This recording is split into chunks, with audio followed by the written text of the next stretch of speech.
Lorsqu'on déploie de plus en plus d'applications sur un cluster Kubernetes, on se rend vite compte que chacune va avoir besoin de créer une base de données, un bucket S3 pour stocker des photos, bref, tout un tas de ressources sur notre infrastructure. Comment peut-on les déployer facilement tout en utilisant des ressources Kubernetes? Eh bien, Crossplane. C'est un outil qui peut faire exactement ça et aujourd'hui je vais vous expliquer comment il fonctionne, comment l'installer et comment l'utiliser. L'infrastructure as code est un concept bien connu dans le domaine du DevOps. Il permet en utilisant les API d'un peu n'importe quel cloud provider de modifier ce qui est déployé sur notre compte. Avec ça, on est donc plus obligé de cliquer partout dans notre navigateur pour créer une base de données dans AWS par exemple. Terraform, c'est l'outil le plus connu dans ce domaine. Il permet de décrire son infrastructure avec un langage déclaratif appelé HCL. Ce code peut ensuite être stocké dans GitHub par exemple pour qu'une équipe puisse garder un historique de toute l'infrastructure. Par exemple, imaginons qu'on veuille créer une instance EC2 sur AWS. Ici, on dit à Terraform qu'on veut travailler avec AWS à l'aise du provider AWS. Puis on décrit une ressource, là une instance EC2 avec une certaine image et un type de machine. Ensuite, il suffit de lancer un Terraform Apply. Terraform va comparer ce qui est déjà déployé avec ce qui est décrit dans le code, calculer un plan de changement, c'est-à-dire ajouter ou modifier des ressources, puis il va appeler l'API d'AWS pour tout créer automatiquement. Avec Terraform, c'est assez clair. Les ressources sont créées au moment où l'on exécute la commande Terraform Apply. C'est donc l'utilisateur qui déclenche explicitement le déploiement sur AWS. Mais le principal problème de Terraform est qu'il faut jongler entre deux outils, celui de Kubernetes pour nos applications et celui de Terraform pour nos ressources cloud. Ce serait beaucoup plus simple si c'était possible de créer les ressources d'infrastructure à l'aide de ressources Kubernetes en même temps que celles de notre application. Avec Crossplane, donc, la logique est différente. Il s'intègre directement à Kubernetes. Dès qu'on applique un manifeste dans le cluster, Crossplane se charge automatiquement de créer la ressource correspondante dans le cloud. En d'autres termes, l'infrastructure est directement liée à celui des objets Kubernetes. Si on applique la ressource, elle est provisionnée. Si on la supprime, elle est détruite. Plus techniquement, Crossplane va s'occuper de contrôler ces ressources. Il fonctionne comme d'autres contrôleurs natifs à Kubernetes.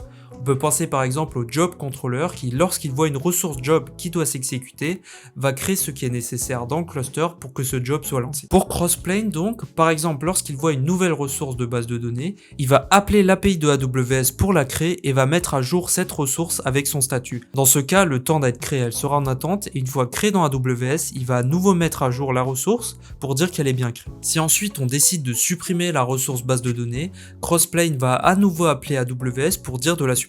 On appelle cette phase de transition la réconciliation. En fait, il va essayer de réconcilier l'état qu'on veut, celui défini avec nos ressources dans Kube, avec l'état qui existe déjà dans AWS. Parlons maintenant de ces ressources de base de données ou de buckets. D'où est-ce qu'elles peuvent bien provenir et comment on les utilise?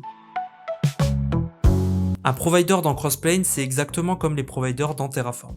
C'est lui qui sait parler aux cloud providers, AWS, GCP, Azure, mais aussi d'autres services externes comme par exemple Grafana. Si ça vous intéresse d'ailleurs, je vous invite à voir ma vidéo sur Grafana. Une fois le provider installé, celui-ci va étendre l'API Kubernetes en ajoutant de nouveaux CRD ou Custom Resource Definition.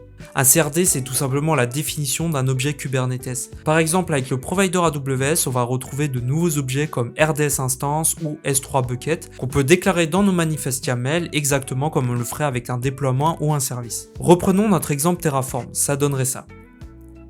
Ces providers sont trouvables et documentés sur un marketplace qui s'appelle Upbound. C'est un peu comme Terraform Registry. Et une chose à noter, c'est que certains providers sont générés à l'aide de Hubjet, un outil qui permet de créer ces providers Crossplane à l'aide des providers Terraform. Je pense qu'avec ça, on voit bien la proximité entre les deux outils.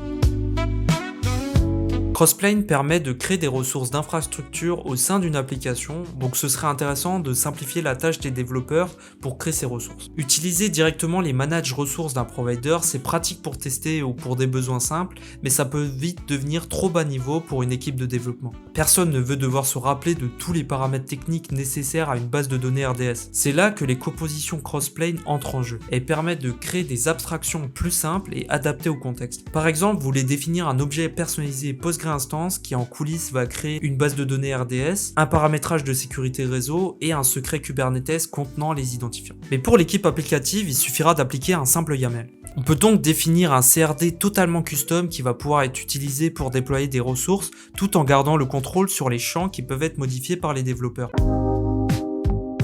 Pour continuer, on va faire la traditionnelle démonstration de l'outil, à savoir Crossplane. Pour cette démo, je vais vous montrer comment provisionner un bucket S3 sur un compte AWS à l'aide du provider Crossplane pour ça. Je vais déjà vous montrer donc l'interface de AWS. Donc là, je suis dans l'outil pour créer des buckets S3. Vous pouvez voir que j'ai pas de bucket créé. Si je veux en créer un, il va falloir que depuis la console, que je clique sur créer un bucket et ensuite que je note les infos pour le créer. Mais je vais vous montrer du coup tout de suite comment le faire avec Crossplane. Déjà en premier lieu, il va vous falloir un cluster Kubernetes. Pour ça, je vais comme d'habitude utiliser K3D. Avec la commande K3D cluster create et je vais l'appeler crossplane demo. Donc voilà, K3D a créé mon cluster. Si je lance des commandes avec Kubernetes, avec le kubectl, par exemple kgetpod, je reçois bien une réponse. Donc ça veut dire que le kube API server tourne et donc mon cluster est opérationnel. Premier truc qu'on va faire, c'est déjà installer Crossplane sur notre cluster. Pour ce faire, on va utiliser Helm. La première commande qu'on va utiliser, c'est pour ajouter le repo de Crossplane à ma commande Helm. Je peux ensuite faire un Helm repo update. Ensuite, une fois qu'on a notre repo bien configuré, on va pouvoir utiliser cette commande pour installer Crossplane dans notre cluster. Une fois que j'ai fait un Helm install, je peux faire un Helm ls pour voir, Helm ls sur le namespace Crossplane system et je peux voir que ma charte Crossplane est bien installé sur mon cluster. Un autre truc qu'on peut faire, c'est voir les pods qui tournent sur ce namespace, à savoir Crossplane System. Si je regarde les pods qui tournent, on voit bien que mes deux pods de Crossplane tournent bien. Ok, donc mes deux pods tournent bien et ils loguent bien des infos, on n'a pas d'erreur. Prochain truc qu'on peut faire, c'est tout simplement maintenant les CRD qui sont accessibles sur notre cluster après avoir installé Crossplane. Et on voit donc des nouveaux CRD, à savoir les compositions, les providers, provider révision. Donc maintenant sur notre cluster, on va pouvoir utiliser ces CRD pour configurer les providers Crossplane. Premier truc qu'on peut faire, c'est installer le provider AWS S3 qui va nous permettre de pouvoir créer des buckets S3. Donc maintenant je suis dans mon dossier qui contient tous ces fichiers que je vais apply dans mon cluster. Le premier qu'on va apply, c'est donc le provider. Apply, et voilà, donc maintenant si je fais un kgetProvider, je vais voir que mon provider S3 est bien installé. LC unknown, donc je vais faire un discret pour voir qu'est-ce qu'il me dit. Et type install, ok. Voilà, donc maintenant il est bien installé et il est bien LC. Donc si je retourne dans mes CRD, on peut voir que là on a des nouveaux CRD, notamment un bucket S3, un bucket S3 upbound. Donc ça veut dire que maintenant le provider a bien été installé, il nous a donné tous les CRD nécessaires pour pouvoir créer des buckets depuis ce cluster Kubernetes. Donc voilà, maintenant mon provider est bien disponible, je peux bien créer des buckets. Et avant de faire ça, on peut voir dans mon fichier de bucket qu'il va falloir une config. Donc on va tout de suite créer cette config. Voici l'objet de type provider config qu'on va devoir créer dans notre cluster avant de pouvoir créer ce bucket. En fait, cette config va définir tout simplement les identifiants qui vont être utilisés par le provider pour pouvoir se connecter à votre compte AWS afin de créer les ressources. Donc tout de suite, je peux faire un k-apply config. Ça va créer ma config. Ma config est bien créée, mais cette config requiert un secret avec les identifiants. Pour faire ça, je vais le créer à partir d'un fichier AWS credential.txt. Donc là, je ne vais pas vous le montrer parce qu'il contient mes identifiants, mais je peux vous montrer dans quel format il est. En fait, il est tout simplement de cette manière. Je vais utiliser la commande maintenant pour créer ce secret. Voilà, mon secret AWS secret est bien créé. Si je vais aller voir ma config est là et mon provider. Donc voilà, là j'ai bien configuré mon provider config, mon secret qui contient mes identifiants. Donc là je vais pouvoir enfin créer mon bucket avec Crossplane. Donc pour faire ça, je peux appliquer le fichier S3, va donc me créer un objet de type bucket dans la région EUWest1. Maintenant j'apply ce fichier, ça va créer mon bucket. Si je vais aller voir mon bucket, donc dans mon cluster j'ai bien mon bucket qui a été créé et là on voit qu'il est ready et synced. Si je veux voir plus en détail, on voit que les events, il a bien réussi à créer la ressource externe. Ensuite je retourne dans mon compte AWS, je recharge Et là, je vois bien que mon bucket S3 a été créé dans la région EU West 1. Donc, Crossplane a bien créé la ressource dans le compte AWS. Si maintenant, je regarde mon bucket et je le supprime.